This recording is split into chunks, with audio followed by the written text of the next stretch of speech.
Hi friends, ఈరోజు మన ఇంట్లో super tasty masala chicken fry అయితే ప్రిపేర్ చేసేసుకున్నాను.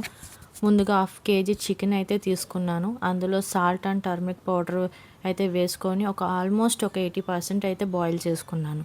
తర్వాత స్టవ్ అయితే వెలిగించుకొని కడాయి తీసుకొని అందులో ఆయిల్ వేసి, ఆయిల్ హీట్ అయ్యాక బిర్యానీ ఆకులు, యాలకులు, మిరియాలు, జీలకర్ర వేసి మంచి ఆరోమా వచ్చే వరకు వేయించాను. తర్వాత కరివేపాకు, పచ్చిమిర్చి వేసి కొంచెం ఫ్రై చేశాను. మనకి ఆయిల్లో దినుసులు కానీ పచ్చిమిర్చి కానీ అలా వేసినప్పుడు చిటపటలాడుతుంది కదా, ఆయిల్ చిందేస్తూ అలా అవ్వకుండా ఉండాలి అంటే కొంచెం సాల్ట్ అయితే వేయండి.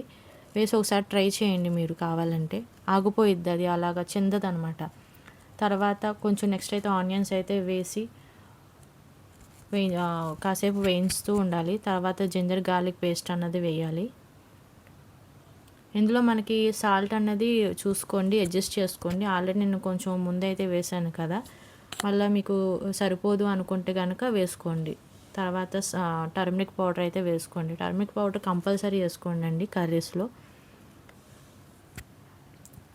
మనకి ఆనియన్స్ అన్నది గోల్డెన్ కలర్లోకి వచ్చేయాలన్నమాట. లైట్ గోల్డ్ కలర్లో కాదు, కొంచెం థిక్ గోల్డెన్ కలర్లోకి అయితే వచ్చేయాలి ఈ ఫ్రైకి. అలా వస్తేనే చాలా టేస్ట్ ఉంటుంది. మనకి లైట్ గోల్డ్ కలర్లో ఉన్నదానికిను కొంచెం డార్క్ గోల్డ్ కలర్లోకి వచ్చిన దానికి టేస్ట్ అయితే చాలా అయితే చేంజ్ ఉంటుంది. ఒకసారి కావాలంటే ట్రై చేసి చూడండి. అందులో మనం ఏదైతే బాయిల్ చేసుకుని ఉన్నామో చికెన్ని, ఆ చికెన్ని అయితే వేసేసుకొని మొత్తం ముక్కకంతా పట్టేటట్టు ఉల్లిపాయ అంతా తిప్పుకోండి. తర్వాత మీకు కారం మీకు తగ్గ కారం ఎంత అయితే మీరు వేసుకుంటారో అంత కారం, అలాగే పెప్పర్ పౌడర్, ఇంకా గరం మసాలా